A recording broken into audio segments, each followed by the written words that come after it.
نن سبا تاسو ټول ډېر ښه پوهېږئ چې زموږ زیات فوکس په ټریننګ باندې ده چې کوم ټریننګ ویډیوګانې موږ ریکارډ کړي معلوماتي هغه تاسو کتلی شئ چې د څه شي باره کې ټریننګ ده. هلکان جلیګان ټول را روان دي ثبت نامونه کوي امتحان دپاره. موږ د ټریننګ امتحان 15 تاریخ د می ټاکلی و، خو د بعضې مشکلاتو د وجې چې روژه هم وله اختر هم و، زیاتره موږ ورونه او خویندې نشو کولی چې امتحان ته د امتحان ثبت نام ته ځان راورسئ. نو موږ دا نیټه واړوله د 15 می نه 25 می ته.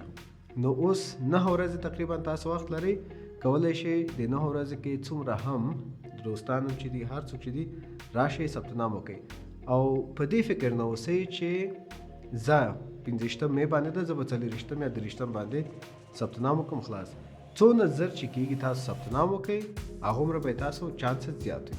ډېره مننه.